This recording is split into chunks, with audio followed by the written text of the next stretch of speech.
So paano nga ba mag-test ng flash relay? Ito mga kaidol, yeah, may letter B, letter L. Letter B ay ilagay natin sa positive accessory wire po. Tapos itap po natin to, dapat po magbi-blink to. So ibig sabihin no, pag nag-blink to ay goods pa po yung flash relay natin. Itap natin mga kaidol.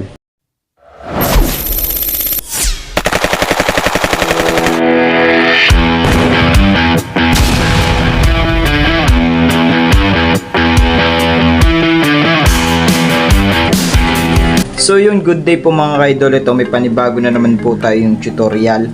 So ito po mga kaidol, ito ibabahagi nating tutorial ay kung paano naman po mag test light ng ating flash relay mga kaidol. So dito po natin malalaman kung gumagana pa po yung ating flash relay or hindi na. So dito po mga kaidol ay tuturuan ko po kayo kung paano po mag test light.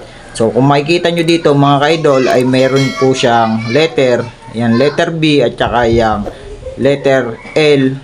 So ibig sabihin po nitong letter B, ito po yung sasalpakan natin ng accessory wire po. Yan, sa accessory wire po dito natin isasaksak. Tapos dito naman mga kaidol, ito naman po yung ang trabaho naman po nitong isa na to, yung letter L na yan. So yan na po yung magbibigay ng supply papunta po ng ating mga flasher.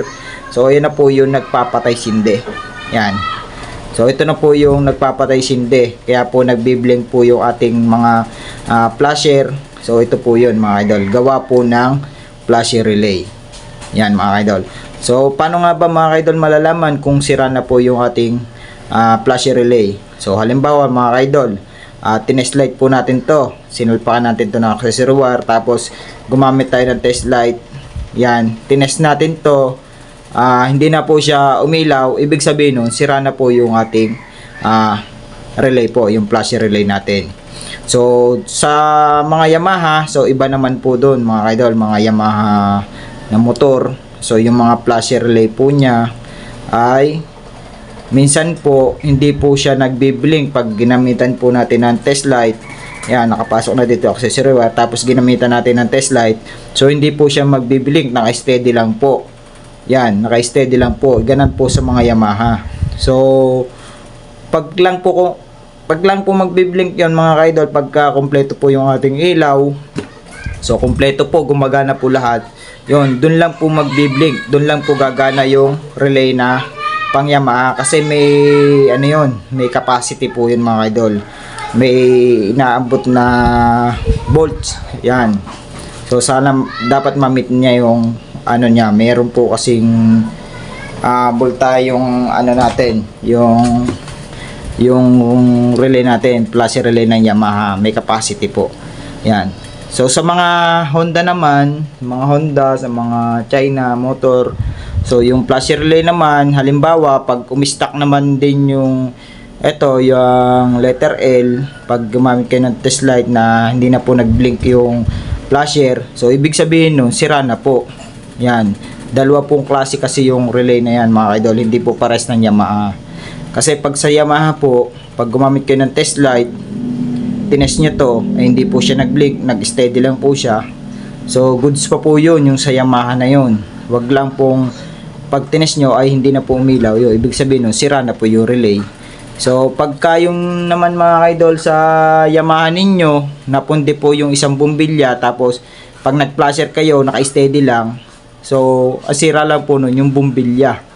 Yung bumbilya lang po kasi kailangan 4 po talaga na bumbilya ay kakabit ninyo para po gumana yung flasher niya. So, dito na tayo mga kaidol, no? Balik na tayo dito. So, paano nga ba mag-test ng flasher relay? Ito mga kaidol, yeah, may letter B, letter L. Letter B ay ilagay natin sa positive accessory wire po. Tapos itap po natin to, dapat po magbi-blink to. So ibig sabihin no, pag nag-blink to ay goods pa po yung flash relay natin. Itap natin mga kaidol. So yan, nagbi-blink po siya. Ganun po yung trabaho niya mga kaidol. So goods pa po yung ating flash relay. So halimbawa mga kaidol, pag tinest light nyo po na test light nyo po ng ganun na naka-stack lang po yung ating ilaw. So ibig sabihin nun, sira na po yung ating flash relay. Pag po sa mga Honda or mga China motor po mga idol. So yun lang po mga idol. Binahagi ko lang po sa inyo kung paano po mag test light po ng ating flashy relay. So sana may natutunan na naman po kayo sa ating shinare na video. So bago po ang lahat mga idol, kung bago pa lang kayo sa aking YouTube channel, please like and subscribe at huwag nyo na rin po kalimutan i-hit na notification bell para lagi kayo update sa mga video ko i-upload. So yun lang po mga idol, maraming salamat po sa panonood nyo. Pakipollow na rin po ako sa FB page para lagi kayong update doon sa tuwing mag-upload tayo ng video. So yun lang, maraming salamat. God bless po sa inyo lahat mga idol.